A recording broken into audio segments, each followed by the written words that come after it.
এটা বিশেষ ৰুম আপোনালোকক দেখুৱাব বিচাৰিছো আৰু এই বিশেষ ৰুমটোত আপোনালোকে যিটো ফালে চাই চাৰিফালে বিভিন্ন ধৰণৰ মেচিন দেখা পাব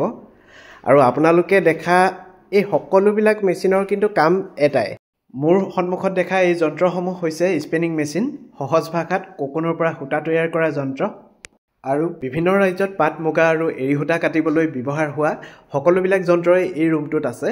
আৰু এই সকলোবিলাক যন্ত্ৰৰ ভিতৰত আটাইতকৈ কম খৰচী আৰু ব্যৱহাৰ উপযোগী যন্ত্ৰটো হৈছে এই যন্ত্ৰটো ইটো সাইডেও এটা যন্ত্ৰ আছে মই আপোনালোকক দেখুৱাব বিচাৰিম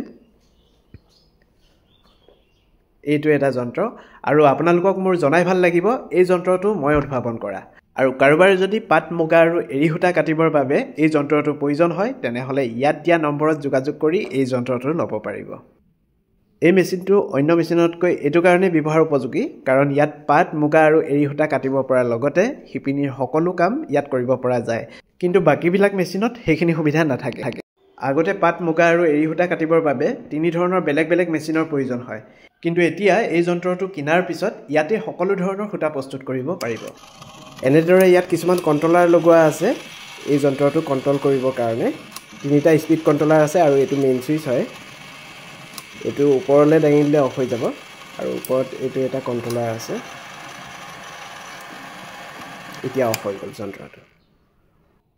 এতিয়া মই আপোনালোকক এই যন্ত্ৰটো কেনেদৰে ব্যৱহাৰ কৰিব পাৰি তাৰে কিছুমান ভিডিও দেখাব বিচাৰিম এয়া হৈছে অফিচিয়ালি টেষ্টিং কৰাৰ সময়ত ৰেকৰ্ডিং কৰা দুটা ভিডিও তলত মুগা সূতা স্পিনিং কৰি থকা দেখুৱা হৈছে আৰু ওপৰত এৰী সূতা স্পিনিং কৰি থকা দেখুৱা হৈছে মুগা সূতা স্পিনিং কৰিবলৈ হলে ককনসমূহ প্ৰথমতে বইল কৰিব লাগিব বইল কৰি এনেদৰে পাত্ৰত ৰাখি সূতাসমূহ এনেদৰে লগাই দিব লাগিব আৰু তেতিয়া সূতাসমূহ বনি যাব আৰু ওপৰত দেখিছে এৰী সূতা স্পিনিং কৰি থকা দৃশ্য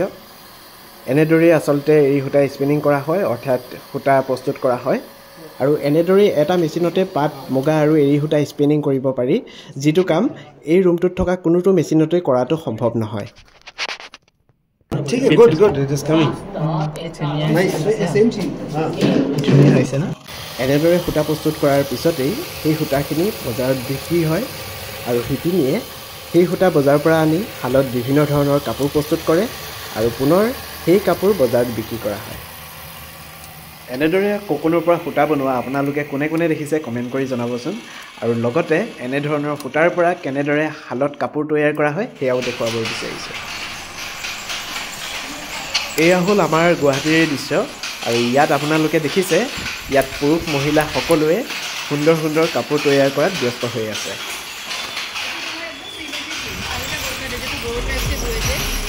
তোমাৰ ধেমাজিতে কৰে তাই হয় নেকি ধেমাজি কোন জেগা মৰাণ